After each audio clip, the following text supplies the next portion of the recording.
విశాఖలో బట్టబయలైన drugs rocket కేసులో రోజుకు మలుపు తిరుగుతోంది. ఈ డ్రై ఈస్ట్లో cocaine, heroin, opium, codeine, methaqualone మొదలైన డ్రగ్స్ అవశేషాలు బయటబయలయ్యాయి.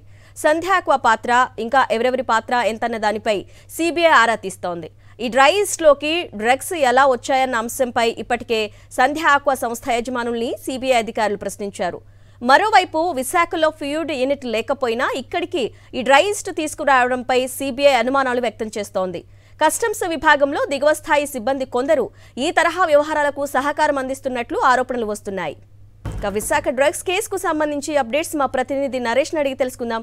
నరేష్, సిబిఐ ఆరోపిస్తున్నట్లుగా ఒంగోలుకి తరలించే ఈ ఫీడ్కి సంబంధించి అక్కడ పోర్ట్ నియర్లో ఉంది, కానీ విశాఖకు ఎందుకు తరలించారు అనే దానిపై అనుమానాలు వ్యక్తమవుతున్నట్లుగా తెలుస్తోంది. అప్డేట్స్ ఏంటి? మెథిక్విలాన్ మొదలైన డ్రగ్స్ అవశేషాలు బట్టబయలయ్యాయి. సంధ్య ఆక్వా పాత్ర, ఇంకా ఎవరెవరి పాత్ర ఎంతన్న దానిపై సిబిఐ అధికారులు ఆరా తీస్తున్నారు.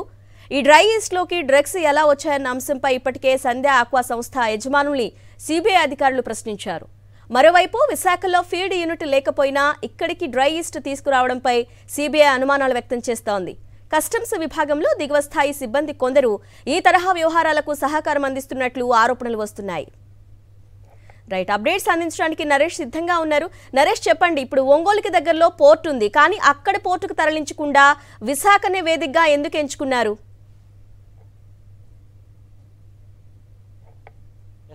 మొట్టమొదటి నుంచి డ్రగ్స్ కేసుకు సంబంధించి అన్ని వేళ్లు కూడా సంధ్య ఆక్వా ఎక్స్పోర్ట్స్ ప్రైవేట్ లిమిటెడ్ పై చూపిస్తున్న పరిస్థితి కనిపిస్తుంది. ఎందుకంటే మొట్టమొదటిగా బ్రెజిల్ నుంచి బుక్ చేసుకున్న కంపెనీ అదేవిధంగా ఇంత మేర సుమారు 1000 బ్యాగులకు సంబంధించి 25,000 కిలోలకు సంబంధించిన డ్రై ఈస్ట్ మెటీరియల్ తో డ్రగ్ కంటెంట్ మిక్సర్ అయి ఉంది.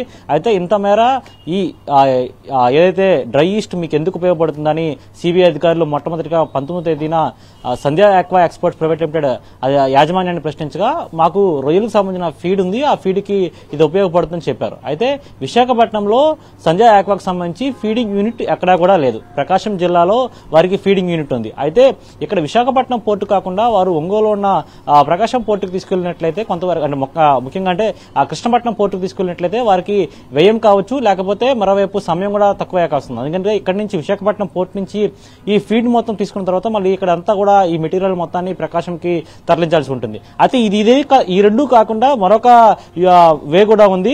తమిళనాడులోని కట్టుపల్లి పోర్టు కూడా తరలించే అవకాశం ఉంది. అక్కడ కూడా తరలించినట్లయితే వీరికి సమయం, వ్యయం రెండు కూడా ముఖ్యంగా అంటే డబ్బు ఖర్చు తక్కువ అవుతుంది, ఎందుకంటే తరలింపు కావచ్చు వాటివన్నిటి కూడా తక్కువ అవుతుంది. కానీ ఇవేమీ చేయకుండా విశాఖపట్నం పోర్టునే ఎంచుకున్నారంటే ఇక్కడ కొంతమంది కేంద్ర ప్రభుత్వం ఆధీనంలో ఉన్న కస్టమ్స్ అధికారులు వీరి చేతిలో ఉన్నారు. వీరు చెప్పినట్టుగా ఈ విధంగా చేసినట్లయితే డ్రగ్స్ ని బయటకు ఈజీగా తీసుకొచ్చే అవకాశం ఉన్న నేపథ్యంలో వీరు కస్టమ్స్ అధికారుల ప్రోద్బలంతో, కొంతమంది కింది స్థాయి కస్టమ్స్ అధికారుల ప్రోద్బలంతో ఈ విధంగా విశాఖపట్నం పోర్టును ఎంచుకున్నట్లుగా సిబిఐ అధికారులు అనుమానిస్తున్నారు. ఇలాంటి తరుణంలోనే సిబిఐ తమ దర్యాప్తును వేగవంతం చేసి పూర్తి స్థాయిలో కూడా దర్యాప్తు ప్రారంభించింది. అయితే నిన్న సంధ్య ఆక్వాకు సంబంధించిన యాజమాన్యంపై ప్రశ్నల వర్షం కురిపించడం జరిగింది. అయితే మీరు ఈ కృష్ణపట్నం పోర్టు, అదేవిధంగా కృష్ణపట్నం పోర్టు కాకుండా తమిళనాడు కట్టుపల్లి పోర్టు, ఈ రెండూ కాకుండా విశాఖపట్నం పోర్టునే ఎందుకు ఎంచుకున్నారు? బ్రెజిల్ నుంచి గతంలో ఎప్పుడైనా ఆర్డర్స్ చేశారా? ఈ ఆర్డర్ని కేవలం విశాఖపట్నం పోర్టునే ఎంచుకోవడానికి కారణం ఏంటి? ఈ ప్రైవేట్ పోర్టులో మీరు తీసుకువచ్చి ఏ విధంగా బయట తీసుకెళ్లిన తర్వాత మీకు ఇక్కడ విశాఖపట్నంలో ఫీడ్ యూనిట్ లేకపోయినా సరే ప్రకాశంకి ఏ విధంగా ఫీడ్ యూనిట్ ఉన్నప్పటికీ ఇక్కడి నుంచి అక్కడికి తరలించే ప్రయత్నం ఎలా చేస్తారు? అయితే ఈ ఫీడ్ యూనిట్ పంపించడానికి విశాఖపట్నం పోర్టు నుంచి బయటికి మెటీరియల్ మొత్తం వచ్చిన తర్వాత ఏ విధంగా సపరేషన్ చేస్తారు? అసలు డ్రగ్ కంటెంట్ ఉన్నదని మీకు ముందుగానే తెలుసా? తెలియకపోతే అసలు కేవలం అనుమాన స్థితిలో ఎందుకు ఉందంటే ఈ కేసుకు సంబంధించి పొరపాటున వచ్చుంటే డ్రగ్ కంటెంట్ కేవలం 1 బ్యాగు 2 బ్యాగులు ఉండే అవకాశం ఉంది. కానీ సుమారు సిబిఐ అధికారులు 70% మేర కూడా మొత్తం 1000 బ్యాగులు 70% మేర ఉన్న బ్యాగులను ర్యాండమ్ గా చెక్ చేయడం జరిగింది.